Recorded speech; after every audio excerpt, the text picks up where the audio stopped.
시청자 여러분 안녕하십니까? LJ부동산연구소 임종욱 소장입니다. 자, 오늘은 민간임대주택특별법에 대해서 한번 말씀을 드리려고 합니다. 자, 갈수록 시장은 변화되고 있겠습니다. 자, 재래시장이 큰 대형 마트에 밀리고 또 일반 슈퍼가 편의점에 밀리듯이 일반 임대주택 같은 경우에도 이제는 대기업이 들어와서 상업을 할 가능성이 매우 커져가고 있습니다. 자, 그렇다면 우리가 어떤 자세로 또는 어떤 시선으로 이 주택 임대에 대한 부분을 바라봐야 될지 오늘 한번 설명해보는 시간 가져보도록 하겠습니다. 자, 방송을 보시다가 언제든지 궁금한 사항 있으시면요. 서울전화 02-552-7440 552국에 7440번으로 전화 주시기 바라겠습니다. 자, 얼마 전 9월부터 민간임대주택특별법이라는 게 시행되고 있습니다. 자, 뉴스테이라든가 또는 대기업에서도 이제는 분양이 아니라 임대사업을 한다라는 얘기를 많이 들어보셨을 것입니다. 자, 정부에서도 이런 기업에서 임대사업에 대한 부분들을 오히려 장려하고 있다는 부분들을 많이 아실 텐데요. 자, 그렇다면 일반 개인들은 앞으로 어떻게 대처를 해야 될지를 좀 살펴보는 시간 가져보도록 하겠습니다. 자, 우리나라 지금 고령화 인구가 상당히 빠르게 늘어나고 있겠습니다. 그렇기 때문에 고령화와 또 1, 2인 가구의 증가는 결국에는 이 소형주택이라든가 임대주택이 필요로 많이 바뀌고 있습니다. 자, 부동산 시장도 벌써 중대형에서 역세권의 소형이라든가 더 소형의 주택으로 관심을 가져준 지가 상당히 좀 오래됐다라고 말씀드리겠습니다. 최근에 이제 강남발 재건축 시장의 상승과 그리고 또 부동산 가격의 상승으로 인해서요. 최근에 이제 부동산이 매우 가파르게 또 상승하고 있는데, 자, 이런 모습을 봤을 때 우리가 또 한 번쯤 2008년도를 한번 염려해봐야 되지 않겠는가라고 말씀을 드리겠습니다. 자, 이렇게 상승하다가도 또 가격에 대한 부분이 한번 주춤할 수 있지 않을까라는 생각을 해보는데요. 자, 그 이후에라도 항상 꾸준히 갈 수 있는 부동산이 결국에는 월세가 나오는 부동산이다라고 좀 말씀을 드릴 수 있겠습니다. 자, 사회적 자체가 제가 지난 시간에도 뉴 노멀이라는 부분을 말씀드린 적이 있었는데요.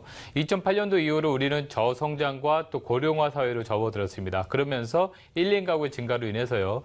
사회 구조가 완전히 바뀌어가고 있다는 것이죠. 자, 지금도 보시는 것처럼 빠른 고령화 사회로 우리가 진입하고 있다라고 보시면 되겠습니다.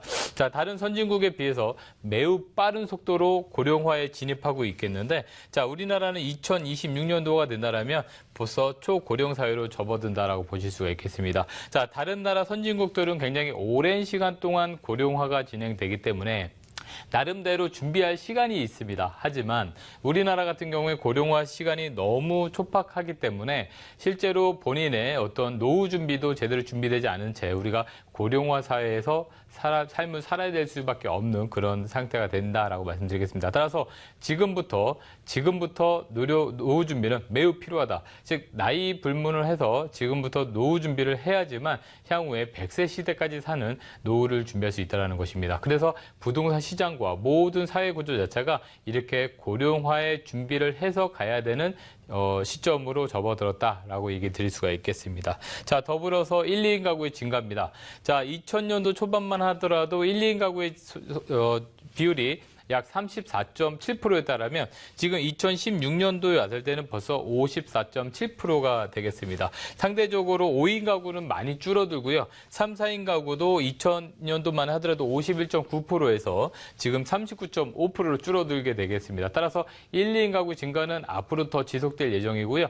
2035년 정도 된다면 전체 가구 수의 65%까지 될 정도로 1, 2인 가구의 증가는 매우 빠른 속도로 올라간다라고 보시면 되겠습니다. 따라서 우리의 부동산뿐만 아니라 모든 사회 시스템 자체가 이렇게 1, 2인 가구와 고령화 사회에 맞춰서 간다라고 보시면 되겠습니다. 자, 편의점 같은 경우에도 매우 빠른 속도로 확산되고 있는데 이 모든 것들이 전부 다 1, 2인 가구의 증가와 같이 맞물려 간다라고 보셔도 틀리지 않겠습니다. 자, 일반적으로 우리가 초혼 연령이 또 많이 늦어진 것이 이렇게 1, 2인 가구 증가의 어떤 속도를 좀 내고 있는 부분 중에 하나라고 말씀드릴 수 있겠는데, 자, 1996년도만 하더라도요, 초혼 연령이 남자인 경우에는 27.8세였습니다. 하지만 이제 2014년도로 가면서 32.4세를 낼 정도로 지금 최근 들어서는 30세 여자들도 마찬가지고 30대 중반 정도 올 동안 결혼을 안 한 사람들이 굉장히 많다는 것이죠. 자, 이렇게 결혼 연령이 늦어지다 보니 당연히 인구, 그러니까 아이들의 출산율도 다소 좀 늦어지고요. 그리고 또 고령화 사회로 접어들 수밖에 없는 여러 가지가 맞물려서 이렇게 1, 2인 가구 증가가 더 증가하는 현상을 우리가 볼 수가 있다는 것이 되겠습니다. 자, 이렇게 1, 2인 가구가 고령화 사회로 접어들면서 부동산에도 여러 가지 변화가 일어나고 있는데도요. 지난 2015년도에 부동산 서비스 산업 발전 방안이 또 정부에서 나왔죠. 자, 이런 모습을 봤을 때도 앞으로 부동산은 그냥 단순하게 부동산이 아니라 이제 어떤 경쟁력을 강화시키고 신뢰성과 투명성을 제고하겠다라는 주제 아래 우리가 부동산의 중개업이라든가 여러 가지가 좀 더 선진화된다는 부분이 되겠습니다. 그래서 선진화 방안 이렇게 표시한 상태에서 우리가 서비스도 종합적으로 제공될 것이고 또 리츠 우리가 이제 고령화되면서 이 수익형 부동산에 대한 갈증이 상당히 많아지는데 그런 수익형 부동산에 대한 갈증을 본인이 직접 해결하는 것이 아니라 우리가 주식도 펀드나 또는 간접 투자를 하듯이 부동산도 리츠를 통해서 간접 투자 그리고 또 거기에 대한 관리를 조금 더 신뢰성 있고 투명성 있게 하는 그런 전문 회사가 등장할 것이다라는 것이 어떻게 보면 선진화 방안의 주된 골자가 아닐까라는 생각이 들겠습니다. 따라서 우리가 앞으로 임대 사업을 하거나 부동산 투자하는 데 있어서도 개인 투자보다는 이제는 회사를 통한 간접 투자 방식으로 많이 가지 않겠느냐. 그렇다면 회사가 직접적으로 투자 또는 임대 사업을 하면서 여러 가지 임대 사업에 굉장히 큰 한 획을 차지할 가능성이 매우 크다라는 것이 여러 가지 정책이라든가 추세를 보면서 예상을 할 수가 있다는 것이 되겠습니다. 자, 얼마 전에 뉴스테이를 근간으로 한 임대주택 특별법이 시행이 됐는데요. 자, 2016년 9월 1일부터 시행됐으면서 자, 목적은 민간 임대주택 공급을 촉진하고요. 그리고 국민 주거를 안정시킨다는 것입니다. 자, 국민주택 공급의 촉진, 일반적으로의 임대주택이라고 말씀드릴 수 있는데 자, 국가에서 지정하는 이 임대주택 같은 경우에는 실질적으로 적자가 좀 더 많이 나는 구조로 되어 있기 때문에 민간 기업에서 추진하는 것으로 조금 더 많은 혜택을 주는 방향으로 좀 바뀌고 있다는 걸 얘기 드릴 수 있겠는데 자, 대상이 보통 일반적인 주택이다 보시면 되겠습니다. 주거용이 되겠고요. 크게는 민간 건설 임대와 민간 매입 임대로 이렇게 진행이 되겠는데 즉 기업에서 건설을 하거나 또는 매입을 통해서 임대를 주는 방식으로 간다라는 말씀이 되겠습니다. 그래서 건설을 하게 되면 토지를 좀 더 저렴하게 매입을 통해서 건설을 할 것이고 또 민간 매입을 한다면 최근 들어서 뉴스테이법에 따라서 이 재개발 지역의 일반 분양을 뉴스테이를 통으로 매입함으로써 매우 싼 가격에 그리고 또 재개발 입장에서는 또 분양이 완성됨으로써 미분양의 우려를 덜어내는 여러 가지 같이 시소를 타는 듯한 느낌으로 잘 진행되고 있는 모습을 볼 수가 있겠습니다. 자, 임대사업자의 혜택을 많이 주어졌는데요. 자, 기업이 됐던 개인이 됐던 우리는 이제 일반적인 임대가 아니라 임대사업자라는 구조로 생각을 해보셔야 된다고 말씀을 드리고 싶습니다. 뭐 기업체야 당연히 사업자로의 진행이 되겠지만 일반 투자자들도요. 이제는 개인이 아니라 사업자라는 어떤 주제 아래 또 그리고 그런 목표 아래 임대 사업을 하셔야 된다라고 자속 장조를 좀 드리겠습니다. 자, 임대 사업자 혜택입니다. 보통 일반적으로 기업에서 하는 임대 사업에 대한 혜택을 좀 말씀드릴 건데요. 자, 주택 도시기금을 자금 지원을 받습니다. 즉 기금 지원을 받는다라는 것은 매우 저렴한 이자로 기금 대출을 받을 수 있기 때문에 실질적으로 돈에 대한 부분, 자기 투자 비용이 그만큼 줄어들면서 기금을 활용한 투자가 많이 이루어지기 때문에 이 투자적인 부분이 활성화될 가능성이 매우 크다라는 것이 바로 자금 지원이고요. 또 보시는 것처럼 토지의 우선 공급 등 지원입니다. 국가나 지방자치단체에서 저렴하게 토지를 임대를 해줌으로써 거기에 임대주택을 건립을 하고 따라서 중산층이든 서민층이든 이런 임대 아파트를 통해서 이제 주거 안정을 깨야겠다라는 것이 두 번째 어떤 목적이 되겠고요. 자, 여기서 건폐율이라든가 용적률 충수 제한 이게 완화 이 부분이 가장 중요하다라고 말씀드릴 수 있겠습니다. 자, 많은 분들이 아시는 것처럼 건폐율이라는 것은 토지에서 건물이 차지하는 비율을 얘기하고요.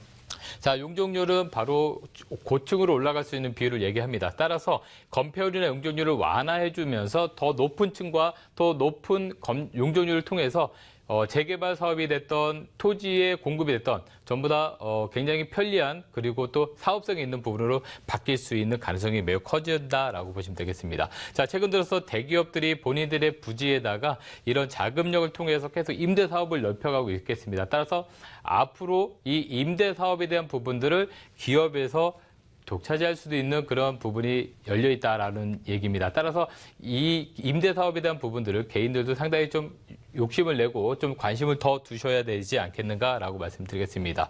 자, 그래서 마지막으로 제가 개인들도 임대 사업자를 통해서 여러 가지 혜택을 받으면서 그러면서 임대 사업자로서 이 임대 수익형 부동산을 바라보는 눈을 좀 더 만드셔야 된다라고 말씀드리겠는데, 일단은 취득세 감면을 좀 말씀드릴 수 있겠습니다.